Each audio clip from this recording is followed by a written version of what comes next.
from the backstretch at historic Saratoga Race Course. This is Racing Across America with Seth Merrow. Racing Across America is brought to you by Pinnell's Restaurant, a Saratoga tradition since 1922. 284 Jefferson Street, Saratoga, just minutes from the track. And the Clubhouse Racebook, 711 Central Avenue, Albany. When you can't make it to the track, make it to the Clubhouse Racebook.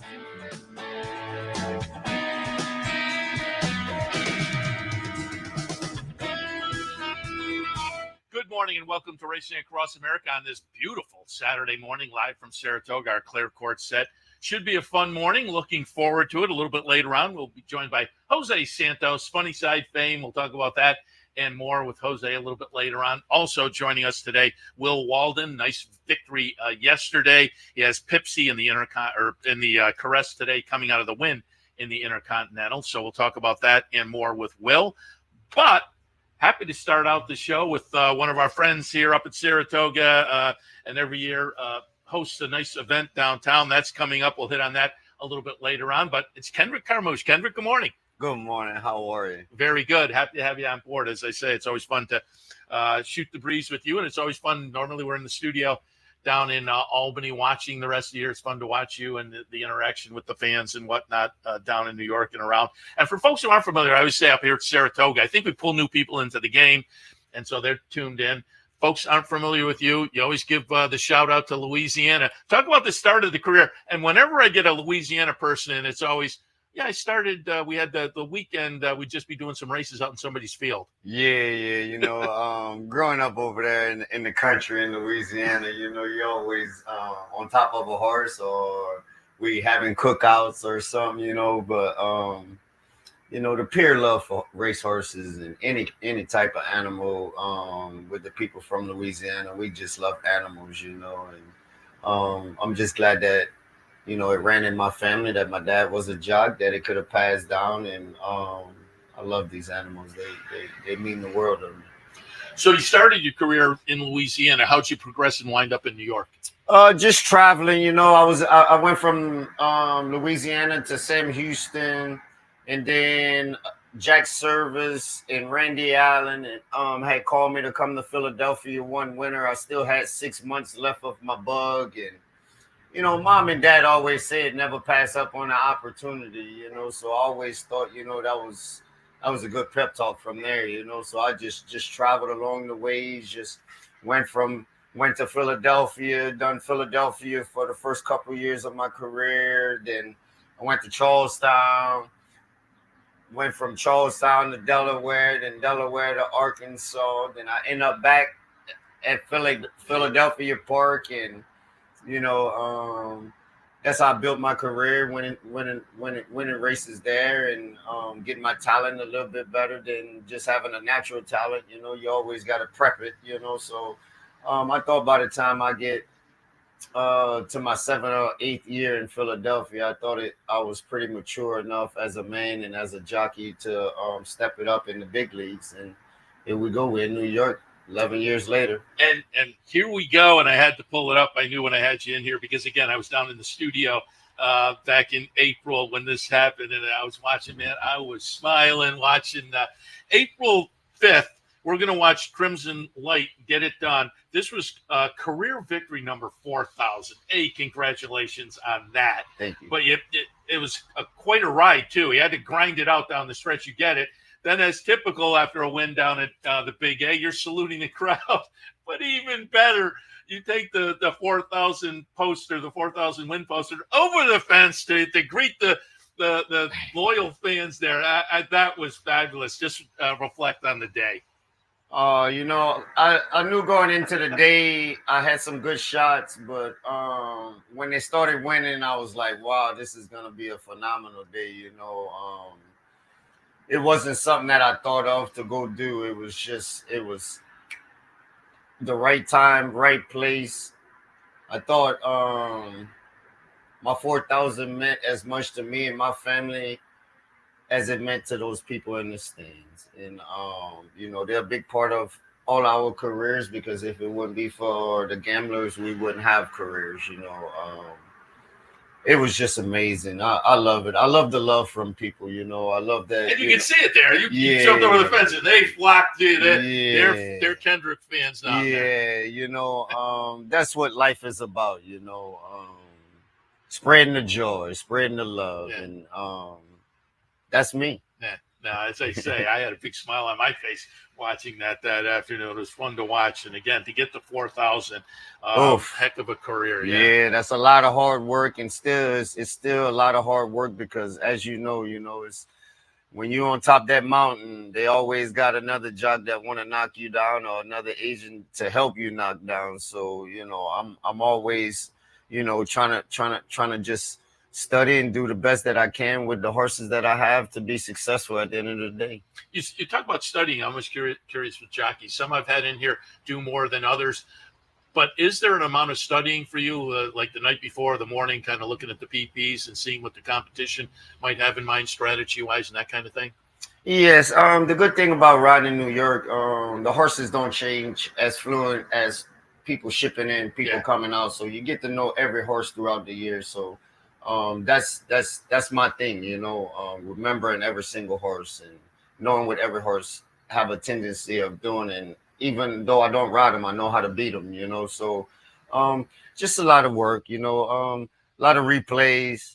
Don't study too much because you're gonna change your mind, and changing your mind gonna get you making mistakes in the afternoon, and you know it can cost you more wins than winning, you know. So I'm a firm believer of study for an hour, leave it alone, come back to it. And you talk about knowing the horses. I'm assuming being in New York as you know, year round, essentially, you get to know the competition, the other jockeys as well, and some of their tendencies. Yes, that's the most important thing whenever you're out there too, with riding with the best riders in the country. You know, you got to know what each one weakness is, which they don't have much weaknesses, but you know, you really got to be paying attention when you're out there because they're gonna put their signal left or right. You got to be willing to take that spot whenever it opens. You know, so. It's a grind out here, man. You ride with the best jocks in the country. You know, I love it. I love the competition. You know, every day I get up, I'm willing. I want to go fight. I want to show how much I can be relevant in this age of racing. You know. You talk about the other jockeys and knowing who's going left and right. I'm curious, and I don't know if I've ever asked a jockey this before, but I've been curious my whole life because I remember when I was a kid, my father and I stopped at the fence on the far side to watch. We were just driving through town one time, and I was a little kid, and I could hear the jockeys yelling at each other as they went by. Is there some conversation during the race? Hey, I'm coming up. Watch out. Do you talk? Yeah, whenever you know, most of the time, whenever you're sitting behind riders and you see them dying, and you go to an inside spot or a middle spot, you know, you let them know because they horse is finished. Yeah. So 9 times out of 10, when their horse is finished, you got to say something because you want them to stay straight when they don't have no more horse, you know. So we talk a little, but most of the time we concentrating. We seeing where we need to be at certain times. You know, it's not much to talk about whenever you're out there because you know the guys behind you can hear you. So you know you gotta be real quiet about things. Also, you know, you mentioned how important the fans are to you. When I went over to the Jock's room yesterday to pull you in, I grabbed a couple of pictures, and maybe the guys down in the control room could put that out because that was a lot of fun. You brought out some goggles and you were interacting with the kids. There was a whole gaggle of little kids out there, and that's part of what's special about Saratoga, certainly. Yeah, you know, I was that kid at some point, and I was a little pest whenever I saw jockeys walking past, even though my dad was a jockey, you know, so I just want to give back, you know. I think the kids love it. They clearly I love it. You know, they make me feel good. I never had to sign so many autographs in my life and give so many goggles away, but it's all worth it at the end of the day to see kids smile, you know, because they are the generation after us. Yeah, and develop new fans. And as they say, it was fun to watch yesterday. There was a whole slew of them out there. They all left with smiles on their face, and so that was a good job. Also wanted to pull up some of the recent victories because we've had some up here at Saratoga recently that were worth remembering a little bit. Going back to Belmont Stakes weekend, I pulled up the Manhattan, which put a nice exclamation point on the Belmont Stakes weekend. We're going to look at Deterministic getting it done here. West Point Integration makes a big late run, but Deterministic winds up with a head victory, chart margin there. Just reflect on this this win back again, Grade 1 Manhattan to wind up Belmont Stakes weekend. I mean, to win a Grade 1 in New York, it's unbelievable. It's my second one, but this one means a whole lot. Miguel and Christoph had this horse going into this race phenomenally, and man, that Grade 1 was unbelievable. It still feels unreal that I win a Grade 1 in Saratoga. All my fans, all my family. I mean, they tickle pink, man. They have so much joy. That's all they want to talk about is that a Kentucky Derby horse? Is that no? That's a Breeders' Cup horse. That's we still working on those Derby mounts, but it was amazing, so much joy. This horse is a monster, Could you feel the other horses coming up? He felt them coming, so you don't have to feel them coming. It's different whenever the horses feel the other ones coming because they give more, and that's a plus, This horse sticks his head out, which I love grass horses that stick their head out because when you're in the photo, it's gonna 9 times out of 10 come your way, and he's just an amazing horse. I've been on him twice. I set a track record at Aqueduct on him, and then I came back winning the Manhattan Grade 1. Congratulations to Miguel, his first Grade 1. I think we're gonna try to get another one coming up soon on the cutback. Yeah, you would think. It was real. It was, as I say, it was the last race because it had been scheduled for the Saturday with the weather situation, got moved to the last race, and it was a nice way to put the exclamation point on that Belmont Stakes week. You have a favorite kind of race? Turf sprint, turf going long? It don't matter, man. I'm a jockey. Put me in. I want to win. I like that. Yeah. We'll look at another one. This is from the July 4th weekend up here. This is the Suburban. This was another nice race. Another nice race where you got a horse that came up and challenged. I had Don Little from Centennial on a few days before, and he liked Antiquarian. Antiquarian runs great in here to wind up second. But again, Phileas Fogg just will not get beaten. You're on board Phileas Fogg for Gustavo Rodriguez. Nice performance here. Reflect on the win in the Suburban a few weeks ago. I mean, Gustavo done such a good job with this horse coming up to this race. He spots this horse enough where he can get his feet back underneath him and get his strength back underneath him. I mean, when I left there running, coming out of the one hole, I just wanted to get some separation in between me and Antiquarian where I could have made him chase me because I know when he gets alone, he's not the same horse. He'll fight if another horse is next to him. And I thought I made all the right moves throughout the race to win by a head. I know it was getting close, but, in our industry, a win is a win. No matter how small or how big the margin is. But, I mean, this summer with me and my agent, Jimmy Riccio, we're doing such a good job at trying to just maintain the horses that we had and just trying to add more people to our flock of trainers, to try to build, but this horse here is amazing. He got such a long stride. Gustavo does a wonderful job. I'm just very pleased to just keep riding this horse. I had Rudy in the other day, and I said to him, "I got to get Gustavo in to talk a little bit because that was a nice training job." He's doing a good job with that horse. He's doing a really, really good job. Yeah, there was a great when I did the pre-interview, bio work for Rudy. There's a nice interview online with him and Gus together, going back and forth. So I got to get him in here. But yeah, that was a nice win in the Suburban Phileas Fogg. And I also pulled up going back earlier this year the Tom Fool, because this is going back a few starts, but you were on board for the Tom Fool victory on Full Moon Madness. Full Moon Madness coming back this afternoon in the Vanderbilt. Give us some thoughts on Full Moon Madness.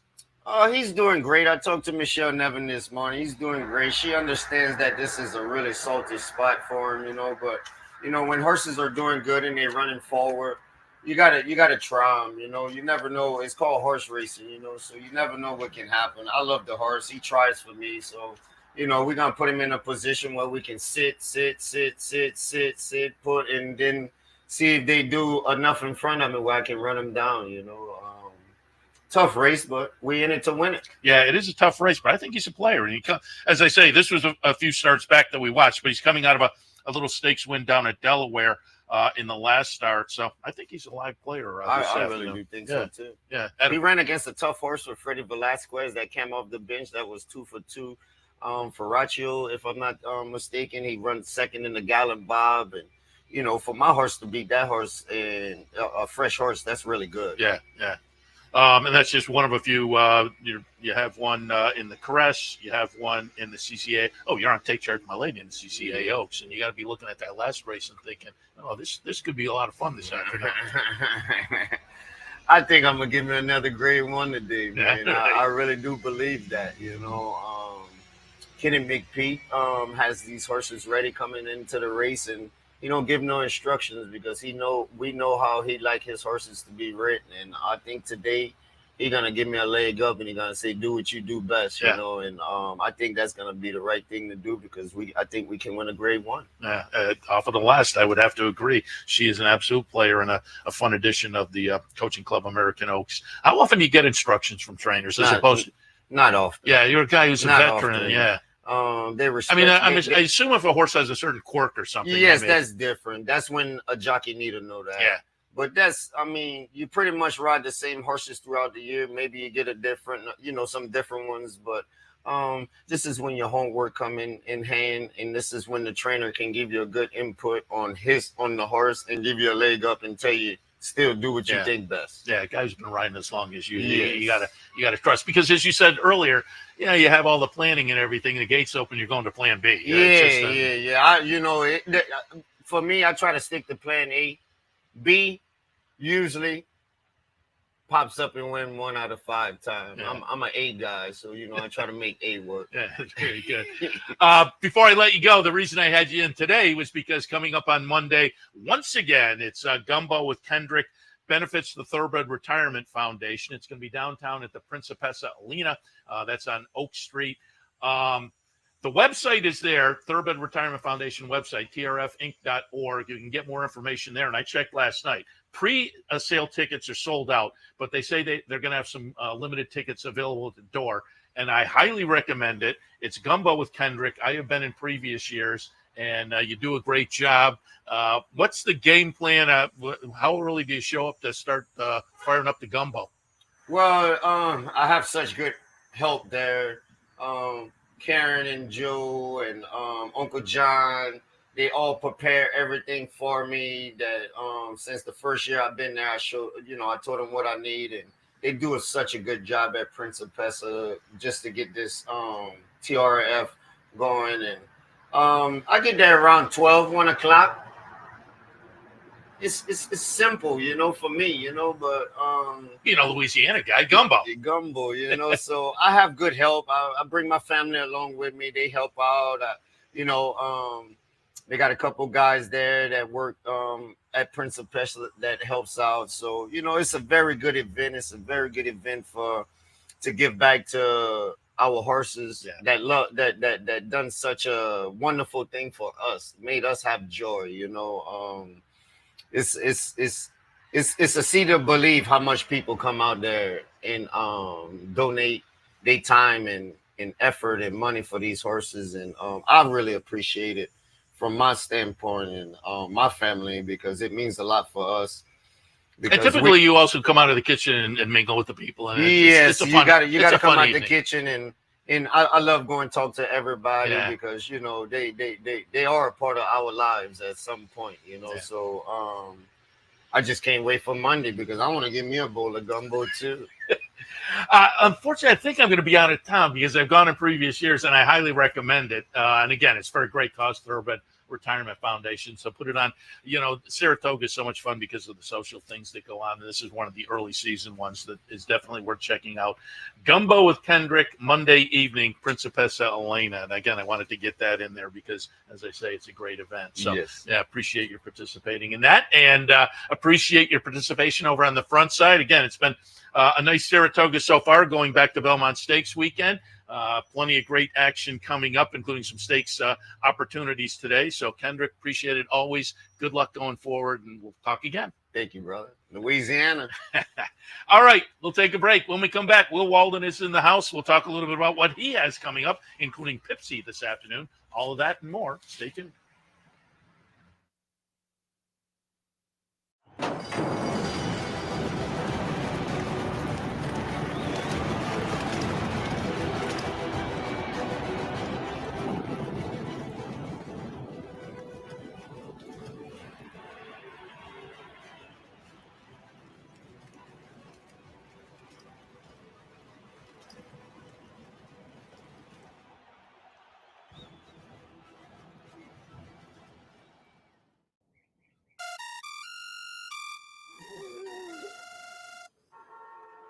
Come on. I want sales reports on my desk by Monday. Oops. My bad. Love racing? RTN brings you every live simulcast on your home television, plus live video streaming and race replays on your PC and mobile devices. To order, visit rtn.tv. RTN, a breed apart. Sometimes it pays to go with the flow, to check your worries at the door, to reconnect with your crew, to follow the thrills and the flavor, to roll with it and see where it takes you, to enjoy every minute to its fullest, and to dance like there's no tomorrow. You can do that here at Rivers Casino and Resort Schenectady, where the good times flow.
Welcome back to Racing Across America. As promised before the break, we are joined now by trainer Will Walden. Will, good morning. Morning.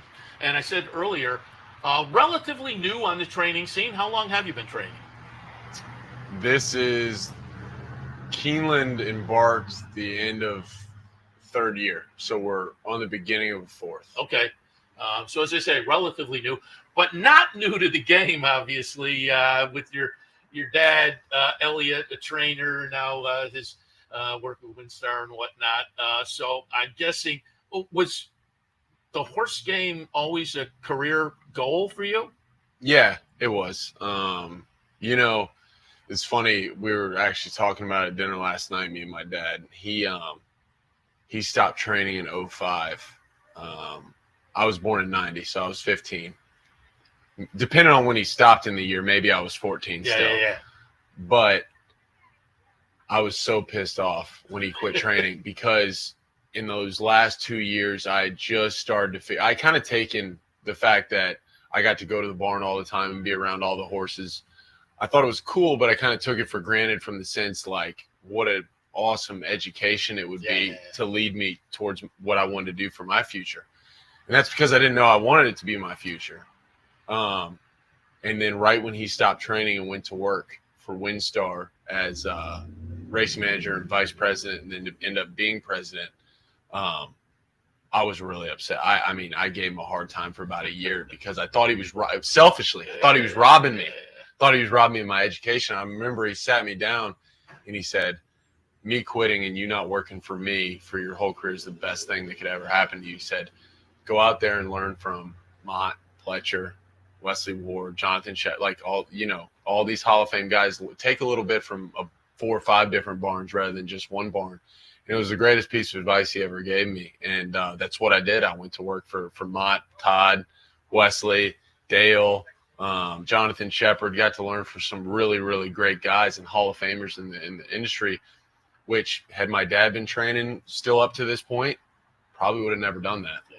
And folks who watch this show know over the years, I'm a huge Shepard guy. I used to love when he'd bring horses up here to Saratoga, Jonathan Shepard. He was a mastermind. Yeah. And I'm sure you'd get to pick your dad's brain throughout the career. Absolutely. Like I still got to learn from him, because everything I was learning from these other guys, I would bounce off him, and he would echo most of it. You know what I mean? He would stand behind most of it. Sometimes he wouldn't. Sometimes he'd say, I do it this way. But he'd always offer a counter piece of advice that would go along with it. So my education in the game leading up to training was blessed, to say the least. Yeah. I got the best of both worlds, I guess you'd say. As a kid, did you spend summers up here? Yeah. We came and probably, start of 3rd, 4th grade, we started coming up with me, my brother, and my sister. My other sister hadn't been born yet.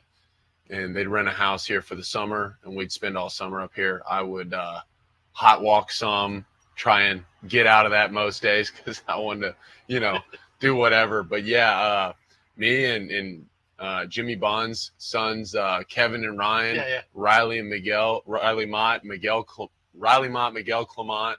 Joe Migliori, Richard Migliori's son. We're all the same age. Jerry Bailey had a son, all Justin. Still race trackers. Yeah.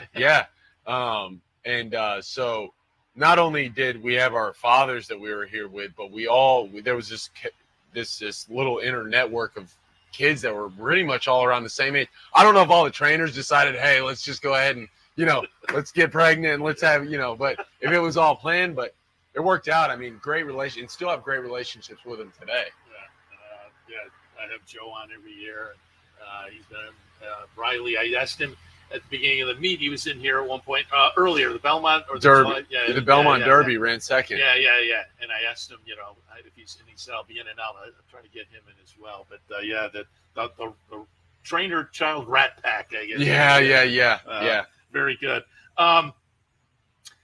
Wanted to pull up yesterday because you had a nice win yesterday. Got in from the AE list with Speed Shopper, and we'll watch the stretch run. Speed Shopper is going to be number 11 here, and I actually caught up with you in Winner's Circle to plan for this right after this race. But just reflect on this. This was a nice victory yesterday. Yeah. So this is the first time through the stretch, correct? It could be. Yeah. They seem a little lackadaisical. Yeah. We had. She was when she came to me, when she ran for us the first time, it was off like 16-month layoff. Yeah, started with Mike McCarthy out in Southern California for a couple starts. So I talked with Sean Tugel and president of Eclipse Thoroughbreds, Aaron Wellman, about a possible return spot. And we had originally pinpointed Horseshoe Indianapolis on the turf there. And just figured it'd be a layup spot. And I called Aaron about 2 weeks before we were going to run at Horseshoe. And I said, look, man, this filly's working really, really good in the morning. And I said, I think we wouldn't do you or her any justice to go break her maiden for 40,000 if we could do it for 100. Yeah. So I said, she may not win first off the bench, but I think she'll show that she can be competitive second and third time off. And she ran against a good filly of Cherie DeVos, who I don't think is running today, but was entered in the CCAO, Sweet Seraphine, who came back and won the Wilton off that race. We ran third, beating about 6-7 lengths, got a little tired in the lane. I honestly was a little disappointed at Ellis. I thought I thought we were going to win that day. And turned out I just kind of had her misjudged as far as distance. As you see, we're at the stretch run here. Again, number 11. And when she switches leads and Dylan taps her with the stick, I mean, she just takes off. You could see, you know, that quality road line. Some of them really relish the grass, and if they do relish the grass, they generally relish 9 furlongs, 10 furlongs, 11 furlongs, 12 furlongs. And turns out Ellis, she ran good. I just had the distance wrong. Me and Aaron talked about this race. It was short rest, but it seemed like it was going to work out as far as the distance. And unfortunately, we got on the AE. But we were prepared. We were going to be excited to run her 10 furlongs on the dirt if it came off the turf. That seasonal debut was a dirt race, the third. And then so 2 turf races and 2 dirt races. What's in her future? Well, off of the way she ran yesterday, I mean, I think the prudent thing to do would be to go to first level allowance. But I mean, with her being 4 and so lightly raced, you wouldn't hesitate to dream about, you know, maybe that marathon stakes division later on in her career, you know, which is kind of a niche division. Yeah, it's, you know, it's unlike Europe where they breed to run that far. We don't. The horses that end up in that category end up in it by mistake, right? So if they show they have an affinity for it, then I think, you know, there's a lot of good purses, a lot of big days to run in those type of races on. Yeah. Again, we're early in the meet, so you kind of looking for something later in the meet. Yeah, no. If in the third book there pops up a marathon distance allowance race, first level allowance, I think that's probably what we target. Yeah, that was a very big win, certainly yesterday. So. Yeah, Kentucky Downs too following it too. I hadn't even thought about it. You know. Yeah, the siren call of Kentucky Downs with the money they did. I can't blame you thinking in that direction. Also pulled up a replay going back June 28th. The American Derby subdivision I like a lot. The 3-year-olds on the turf, and it's going to be Minaret Station getting it done. The number 5 horse. This was only career start number 4. Career win number 3, however. I saw Minaret Station had worked up here just last week. So I'm wondering, again, with a talented little 3-year-old turfer like this, you're planning to get a start in up here at the meet? Absolutely. Yeah. Targeting August 2nd, Saratoga Derby. Okay.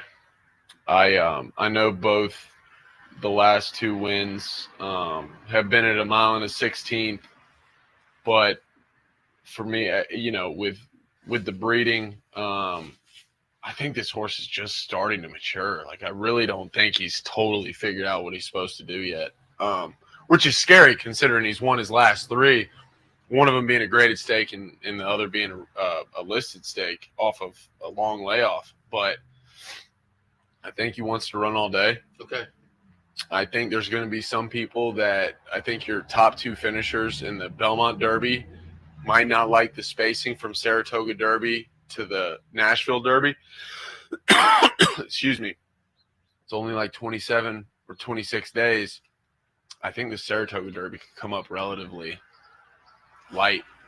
I do love the distance for him. I think he'll travel all day. He's got an electric turn of foot. You know, just super excited about the colt. Like I said, hadn't fully figured it out yet. And when he does, I think he's gonna be really hard to handle whatever division he decides to go after. Interesting too. Owned Larry Best OXO Equine, who typically you look in the line and you spend a lot of money at auction. This is a homebred though. Homebred. Yeah, he did spend a lot. He did spend a good amount of money on the mare. Well, She was a my wife. My wife has worked for Brad Cox for the last 8 years as an assistant and had the mare, and you know, just talks about how tough and tenacious she was as a racehorse. And really, she got better as she was 4 and 5. So did Instilled Regard. He didn't become a Grade 1 winner until his 4-year-old, 5-year-old year. I think this horse will be sort of on the same trajectory as far as his parents are concerned, as his best running will be 4 and 5 years old. That's good news, given what he's done so far. It's very good news. It's very good news. Let's talk about a couple today. Going to go back and look at the Intercontinental Belmont Stakes weekend up here. It's Pipsy. Pipsy comes back this afternoon. in the Caress. Give us some thoughts. Reflect back on the win back in the early June. Again, Belmont Stakes weekend for Pipsy in the Intercontinental. But what do you expect this afternoon in the Caress? I don't know. I don't expect that her competitors, being that the race is made up predominantly of everybody she just ran against in the Intercontinental, are going to let her get away with an easy lead like she did last time. She went 21 and change, so it's not like she was walking the dog up there. But I don't know if they'll let her get out there by herself. Our game plan going into that race wasn't to be on the lead. It's if she beats the gate, you don't. I mean, rule of thumb, whether jockey, trainer, horseman, whatever, is don't take anything away that comes. Athlete, don't take anything away that comes naturally. Better. I'm like they get a 2-length lead out of the gate and then pull. I'm like, no. Don't take anything away that comes naturally. So we kind of let her dictate her trip, but we did learn. There was a very speedy filly for Action Ownership I trained for that was in her allowance race at Keeneland that broke from the outside post, and Pipsy broke well on top, and she was leading, and then this filly came from her outside and cleared her, and when she cleared her and got in front of her, Pipsy didn't get ranked. She shut off, which is kind of what they're trained to do over in Europe, is to rate behind horses. If there's daylight in front of you, go. If there's a horse in front of you, sit. And we learned, when that filly crossed over in front of her path, she sat, she waited, and when Joelle turned her loose in the stretch, she kicked on. So we'll let Pipsy and Jose dictate what they do today, but we won't take anything away that comes naturally. That being said, we're not afraid to sit off it if we have to either. Yeah, and as you alluded to, started the career over in Europe, the 100 buyer figure last time. And when you sat down, we were talking figures, and I ask trainers a lot. Do you, in your training, do you use figures? Yeah. And which ones do you use? Poor man's Ragusan, Thorough Manager. I love it. Right. I love it. Yeah, I think Ed Tucker does a great job, and it's a different component. But I use Thorough Manager a lot. I use the buyers. I try to use the speed figures as tools and not rules. Yeah, sure. I think a lot of people use them as rules. And they ran a 90 buyer here, so they must fit in this category. Well, that 90 buyer was against 16 non-winners of 2 Life, and you're thinking that he's going to run in a 2X next time, and you get schwacked. Yeah. I think they're great tools. They're not rules, but I like to take them into account with claiming, with looking for spots, with trying to dictate what to do. And obviously, like any handicapper, you like to see a progression. And Pipsy's got a really nice progression on a lot of metrics, not just buyers, but Thorough Manager, Ragusan, Thorograph. And you obviously like to see that transferring from 3-year-old to 4-year-old year. Another one in today. Excited to hear what you have to say about this one. Rhetorical, part of an entry with Clear Conscience for Mark Cassie.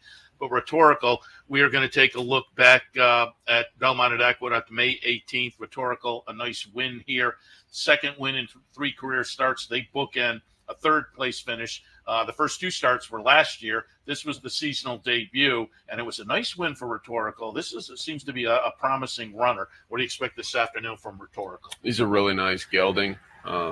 We thought really highly of him going into his maiden score last year, and have really thought highly of him ever since.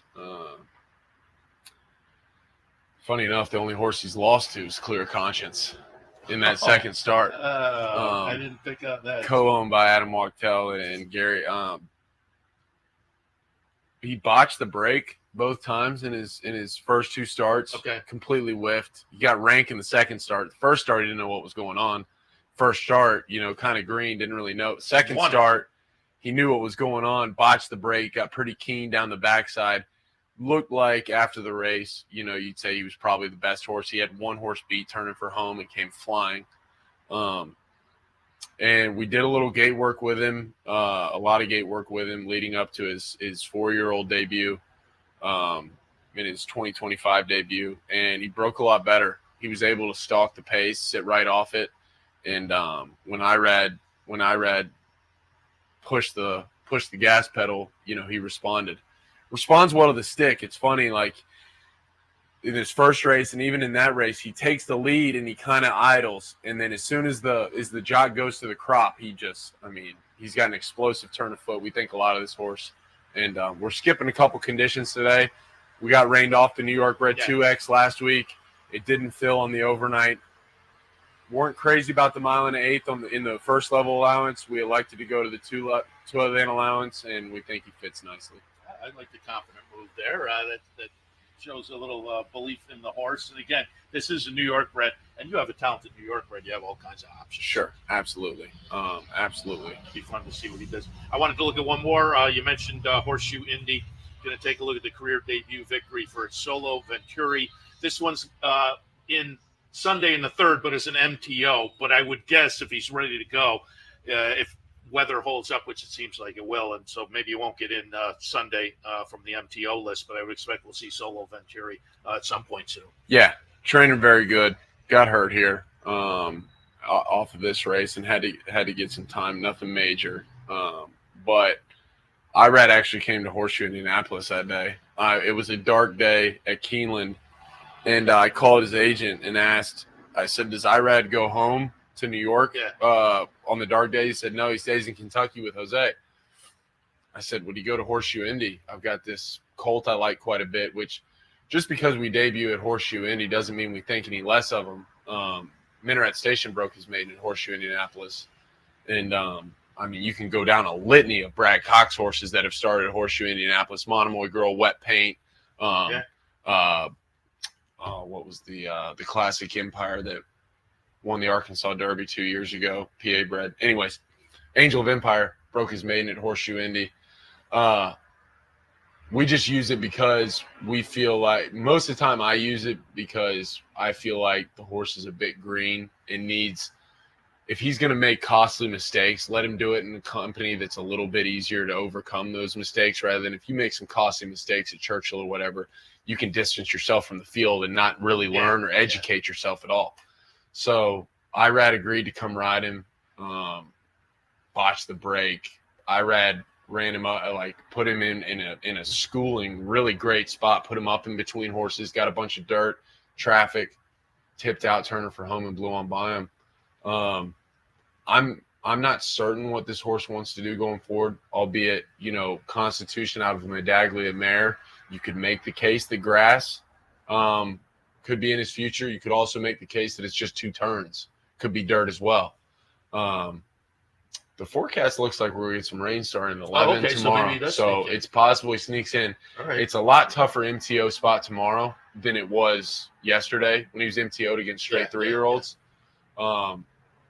That being said, if he draws in, we'll likely run and just try to, get a start. But Irad's going to get to ride him again. He's been training really good. He's been working with a horse that we like that's run really solid figures named Fact, another 3-year-old that broke his maiden at Churchill really impressively. He's been working with him. And, excited about getting him started as a 3-year-old. Yeah. So looking forward to some of those coming up and some of those that have done well already. Again, Pipsy winning that Belmont Stakes meet in the Intercontinental Minaret Station. As I say, I really like that subdivision of 3-year-olds on the turf. I think every venue in the country seems to have a nice race in that division. It's fun to follow all year long, so we'll be looking for Minaret Station as well. Will, before you go, when you sat down, I said, will you talk about your recovery situation? And I just want to touch on that because, again, I think we get a lot of new fans who aren't familiar.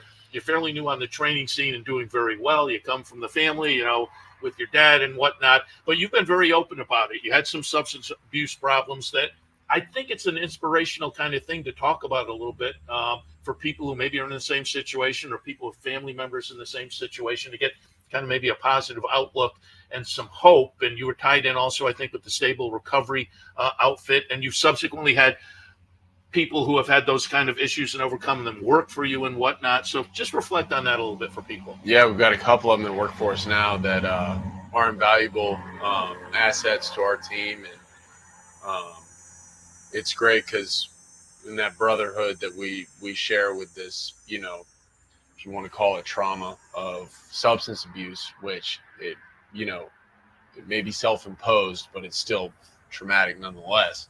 We have that accountability and brotherhood that we share outside of any kind of typical relationship you might have. Substance abuse problems, putting it mildly, like I was, for 12 years, I was wild, rampant, junkie, homeless most of the time. And just a real detriment to society and really just a heartbreak to my loved ones and family.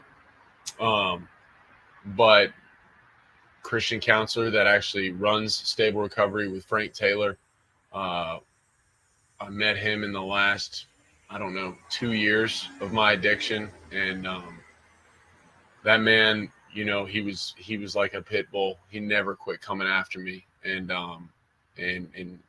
not in a way that was telling me what to do, but in a way that was out of love, and showed me what he did to get sober, and really made me feel like, because for a long time I tried to get sober for so many times, like I eventually gave up hope. I thought it was a hopeless lost cause. Like, maybe this is just my lot in life. This is what I'm meant to be, and I'll go out swinging. But for the last 18 months of addiction, I had lost hope of ever being sober. And there was a lot of guys that stuck with me and stuck their neck out. It wasn't a feat that I accomplished by myself. I was held up and pulled out of that hole by a lot of people. And a foundational relationship with God and tremendous support helped me get on my feet just long enough to hold a job for 3 months at Wendy's flipping burgers. And walking to and work for each day. And, I tell you, that's where all the confidence came back. I for once in my life, I was an employee that people could count on. I was somebody like these guys at Wendy's. They knew I was going to show up at work. They knew I was going to have my apron on. I was going to be at that fry station. I was going to have the grease running. I was going to be there, and I was going to be there up there to sweep up the parking lot. And I was going to be there. And I had never experienced that. Nobody had ever been able to count on me for anything. Yeah. And just the other day, I was reminded. I was driving home from Churchill. We got a string there, and I'll be quick because I know you got another guest to come on. But I was driving home from Churchill, and I get off the 64 exit there in Versailles, and I've got about a 20-minute drive to my house. I'm driving home.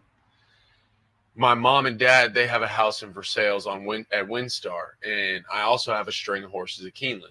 My mom didn't know where I was that morning. She didn't know if I was at Keeneland or where I was, and she called me and asked me if I was at Keeneland. I said, no. She said, where are you? I said, I just got off the Frankfurt Versailles exit. She said, my car won't start. I'm at Kroger. I got a trunk full of groceries. It's hot as hell out here. Would you mind picking me up and giving me a ride home? And I know it might be something simple, and might be something that every day might take for granted, but my mom would have never called me for anything. You know what I mean? Never. I would have been the last person on that list 5 years ago.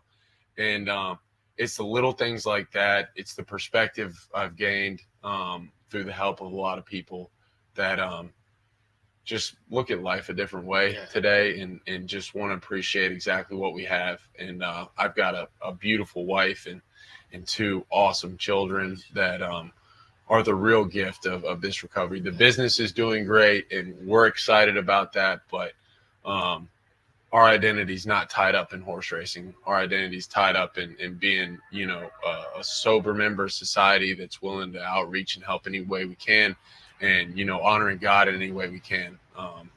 And just blessed to be able to do that.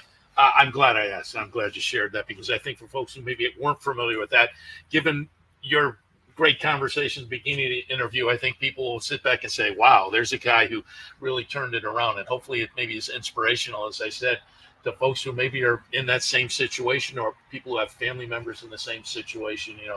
There is hope out there, and you're a great example of that. So I appreciate you shared the story. And again, if folks are interested, Stable Recovery, they're based out in Kentucky, right? They are. Do they outreach to other places? Yeah, absolutely.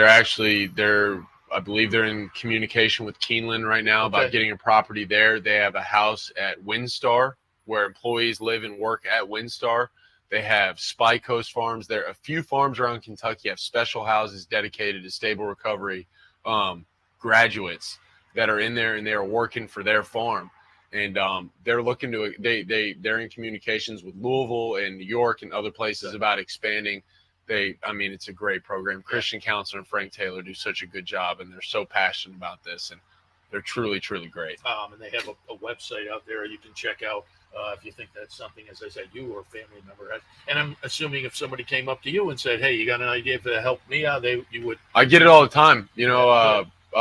Guys, I won't mention any names, but I've had guys in the industry, albeit stewards or jocks agents or owners or whatever, come up to me, completely horse racing aside, and talk about a loved one that needs help, and we push them towards stable recovery. It's there's no fee when you get in the door. Like, they don't charge. You get to go work with horses and learn about how to be a productive member of society and be sober, and that hope is really hope is a real thing. Yeah.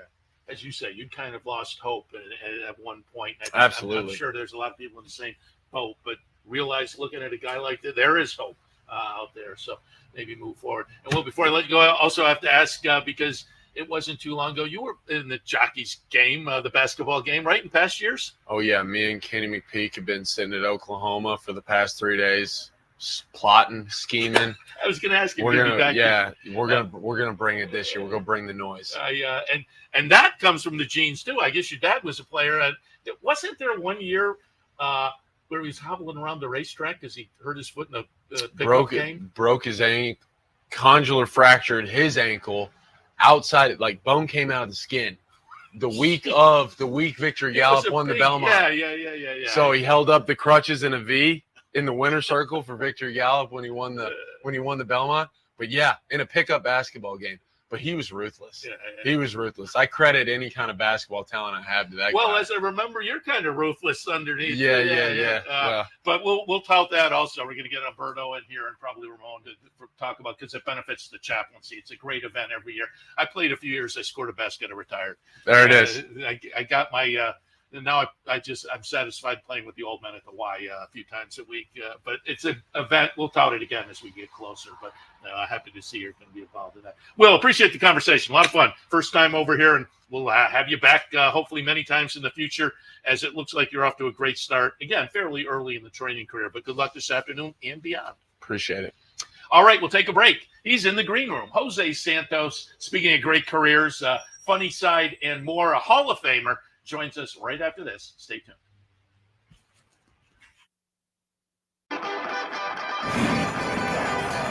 Want to get your career in horse racing off to a fast start? Well, the University of Arizona's Racetrack Industry Program is your winning ticket. The Racetrack Industry Program has served as a springboard to some of the industry's most successful individuals, with a proven track record of job placement right out of college. If you want to earn a degree in the exciting horse racing industry, the Racetrack Industry Program can put you in the winner's circle.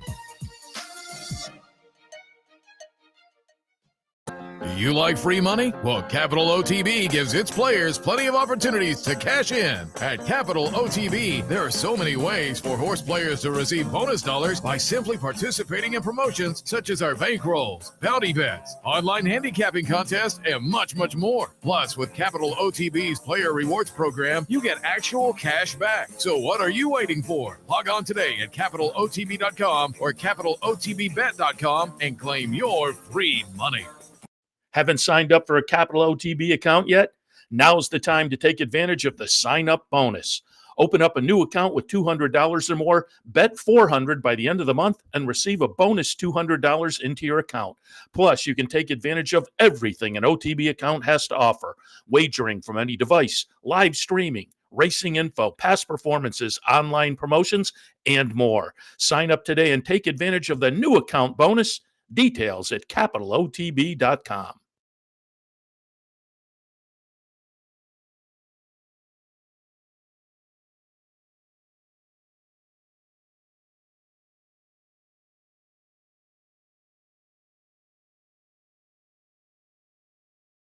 Welcome back to Racing Across America. As promised before the break, we are joined by, if you're of my era, it's a guy you remember certainly. If you're younger, maybe we'll alert you to a brilliant career on the jockey side of things. Retired, obviously, now, but a Hall of Famer, Jose Santos. Good morning. Good morning. Good morning, everybody. And we were talking before you sat down. You said you're in town for a little bit, and part of that is the Hall of Fame ceremony, which is coming up. We had Kate Masterson in a few weeks ago, and she said for the 75th anniversary, they're trying to get as many Hall of Famers available as possible. And the ceremony usually starts out with all the Hall of Famers in the audience. The induction ceremony is a lot of fun. If you've never been, it's at the Basic Tip Pavilion. Put it on your list this year, but you're going to head over for the ceremony this year. That's right. Yeah, it's going to be a great event. I hope everybody show up and go and see us. I'm pretty sure there's going to be a lot of Hall of Fame coming for the 75th anniversary. Yeah, she said they're shooting for as many as possible. Do you? Every year there's typically an autograph session over here as well. Is that going to happen? Do you know? I don't know if that's going to happen. Okay. There might be. Yeah, you know, we'll alert you if that does happen. But Hall of Fame, you're over there because you're a Hall of Famer. You were inducted in 2007. I think we have a little graphic with the career stats. Well over 4,000 wins, 4,083 wins, $187 million in earnings. You were the 1988 Eclipse Award-winning jockey, the leading rider in wins, 86, 87, 88, and 89. Congratulations on obviously a great career. We'll hit on some of the specifics afterwards, but just reflect a little bit on your career. That was the good old days. That's an icon. And it was, I have a great career. I got a great support from the trainers and the owner. They believe in me, and I rode many champions, and there was a great horses. Gotta be just a good passenger, you know, smart to guide them through the race and make the right decision. You know, sometimes I made the wrong decision as well, but you know, to win over 4,000 races in America is pretty good. And am I right that you were leading Jack up here one year and broke Angel Cordero's streak? That's right. Yeah, Angel was going for his 12 straight title, but Alone came and beat him. It was a lot of fun because it was a lot of expectation in the publics. I was the new kid in the block, and Angel was always very popular. He's still popular. I mean, he's one of my heroes. You know, when I was an apprentice, little kid, when I was 15 years old, I always look up to Angel. And Lafitte Pincay, George Velasquez, there was a great colony to jockeys at the time, you know. And it's important anywhere, but I think the jockey and the trainer titles up here are extra important to the. It is plus 10 times more than any other racetrack. You know, it's I don't know what it is, but we're getting old and the town is getting younger. You know, and so it is. I mean, it's a great town. Everybody like coming over here. Trainers, owners, horses. They look a lot better here. Look at the weather. The weather is nice and cool in the morning. Get a little hot. And then, you know, the party night is coming because there's so many new restaurants in town. It's great. It's great. The atmosphere over here in Saratoga is better than any other place. I say that all the time. I probably said it 5 times at this meet already. Saratoga, the racing is fun and premier in the country, but what makes Saratoga so special is what happens outside. You go downtown and people at the next table are talking about the Daily Double they hit that day. Everybody is so focused on horse racing, it just makes it a lot of fun. When you were up here and got the meet, was it still a 24-day meet? There was a short meet. So you really had to have everything working. Oh yeah. It was different. It was tougher, I believe. Like I said, of course, it was different era. And I see the standing, the last 20 jockey that we have in 1987, 80, and the 80 late 90s. Probably 18 of the 20 they are in the Hall of Fame. So there was a pretty good competition. Yeah. It was a heck of a jockey's room. I can attest because I was a fan back then. Take us through your career. You were a New York-based guy for much of it, obviously. Certainly the things that attract us, our attention. But take us through your career. How'd you become a jockey and how'd you wind up in New York? Well, my father was a jockey, so I don't have no choice just to be a jockey. My father, when I was in the 5th grade, he asked me if I know how to read and write, and I said, yes, sir. So he said, okay, write something for me, and then you read it. So I did. And he said, okay, no more school, go to work. I say, I know where I'm gonna go. He say, let's go to the racetrack. He was a trainer there at the time. So the same happened to my other three brothers. There was a jockey as well. But then after a year, and I was a jockey. I was an apprentice. I got a contract to go to Colombia. So I spent 6 years in Colombia. You were born in Chile? I was born in Chile, Okay. Concepcion, Chile, in 1961. So I started riding when I was 15. In 1973, in 1976, I started riding in October 24. And then I moved to Colombia for 6 years. I was having fun, right? and I called Colombia. I have a lot of friends there, and it was very good to meet Colombia. And I called Colombia and a learning experience for myself. And whatever I did over there, I stayed there. And I came over here to America in 1984, and I got serious in my career. And I hooked up when I came to New York to ride in the state with an agent named Frank Sanabria. At the time, he was Angel. He just broke up with Angel after the British Cup. And I hook up with him. He say, I have good connection. And I say, look, just give me 15 days and I'll be back because I love New York. Yeah, right. So I came to New York and I started riding for Richard Dutro Sr., Leroy Jolly, all the tough trainers. They give me the great opportunity, a great welcome, I can say. And my career took off. And I was four-time champion in New York, and the nation since 1986 to 89. So I did pretty good there. Yeah, no question. No question. So it was right from Colombia to New York? You went straight to New York when you got there? No, I came to Florida. I'm sorry. Okay. I came to Florida. I spent 13 months in Florida.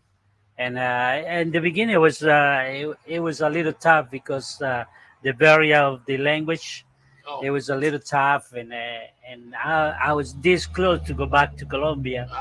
Yeah, and a guy named Phil Sims, an old guy, and he said, "You come to work with me, and I help you." And this is through a translator. So I went to work with him, and galloping horses. He had 14 horses, galloping horses. We're doing pretty good at galloping horses, and I'd say, man, I'm not making money. He's not paying me. So I asked him to the translator, when he going to put me in a horse? He say, so he asked him, that was in a Wednesday. He said, Saturday, he's going to ride a horse for me. First time. Well, Saturday came, I was naming the horse. It was a tour race, a claiming race.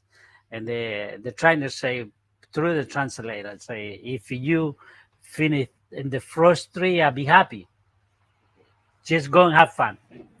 So I learned how to read the racing form then. And the guide instruction was just to go third or fourth and then let the horse run. And I saw the racing form and there was no speed. And this horse, every time when he got to the lead, he won. So I sent the horse. I don't listen to the trainer.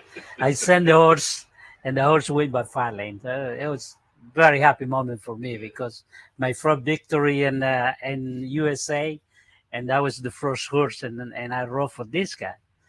So the trainers say, you did a great job. You don't listen to me, but at least you won.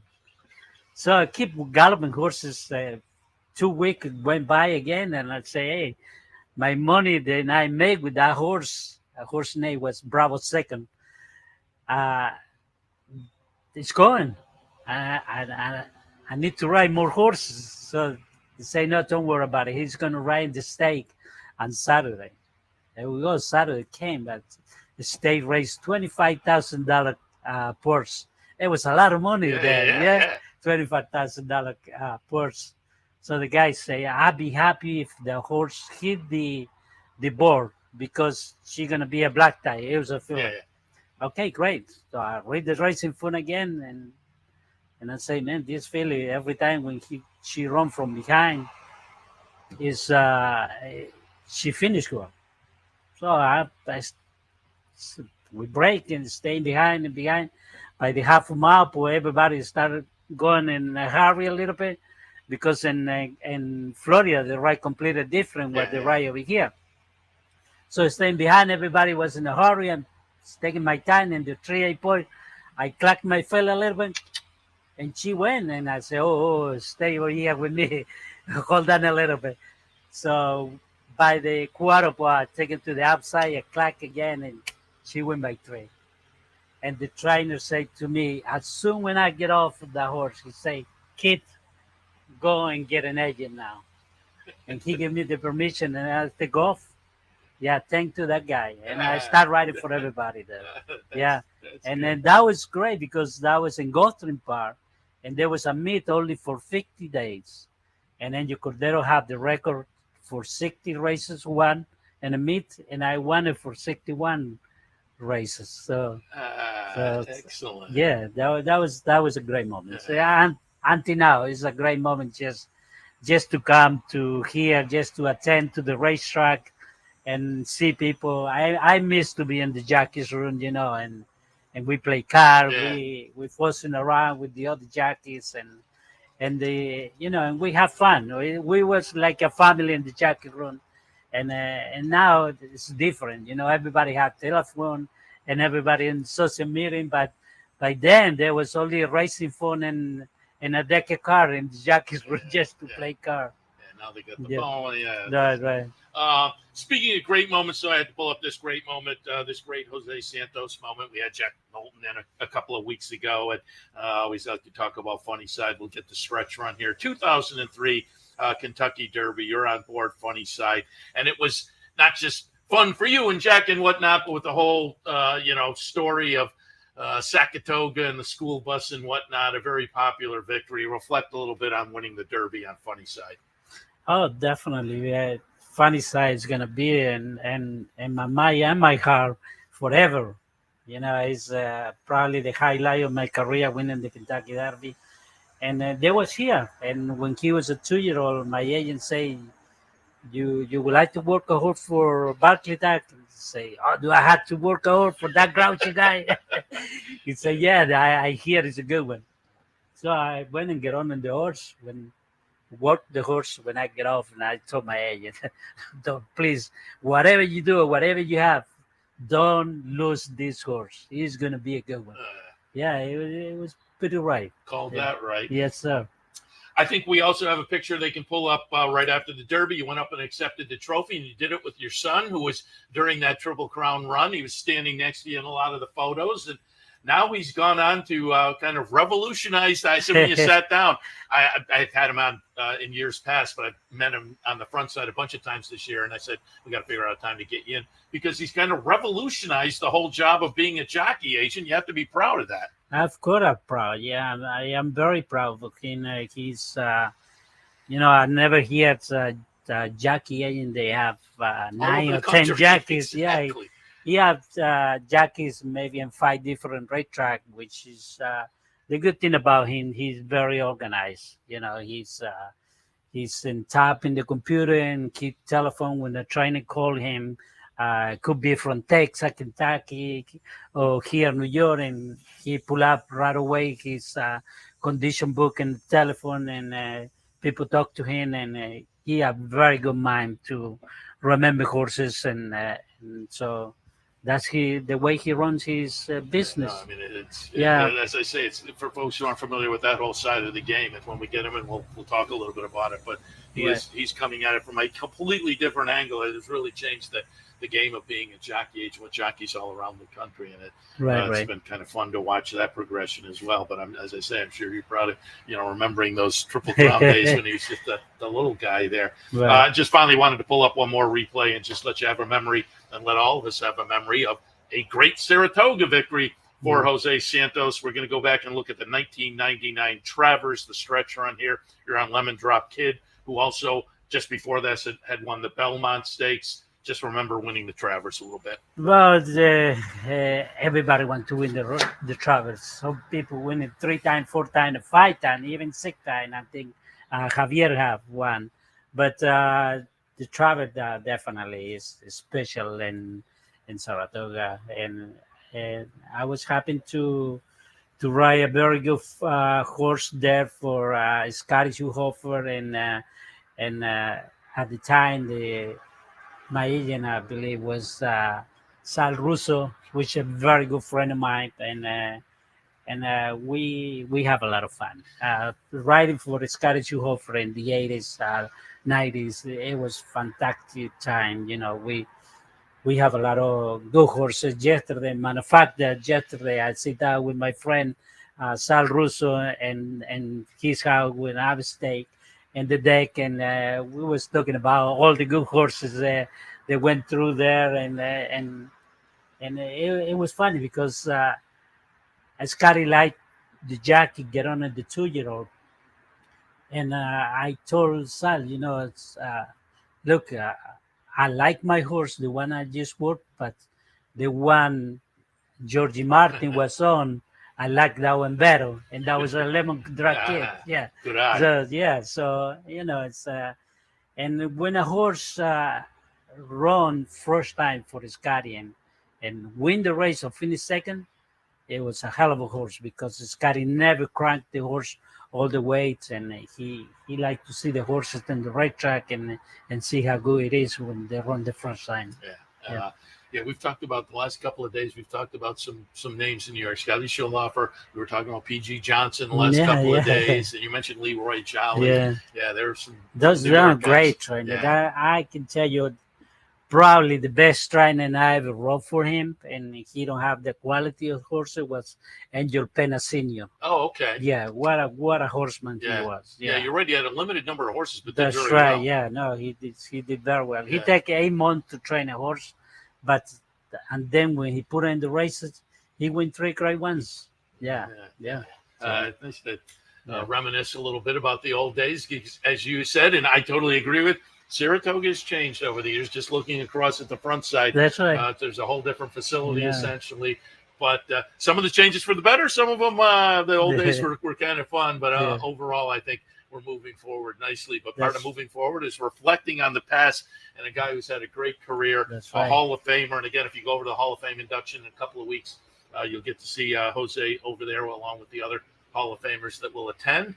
But when I saw you yesterday, I said, love to get you over here and talk a little bit and reminisce. And it turned out very well. So appreciate your stopping by, and we'll talk again in the future. Thank you so much. I would like to say hello to my wife and my son. They was watching me over there, and my friend Sal Russo as well. So he'd be very happy to mention his name. And he got the shout out. Yes, so it all works out. Thanks a lot.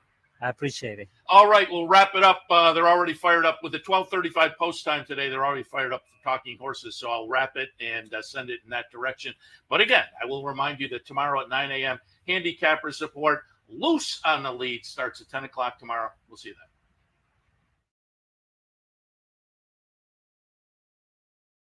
then. Very late stages of that pace that I thought held together in that race. I didn't think the rail was that good. I thought the rail was a bit of an advantage. I didn't think it was a huge bias day, though. No, but I don't think you ever want to be 3 or so wide in the first turn of a Well, there's only one, going out of the there's only gate. one turn.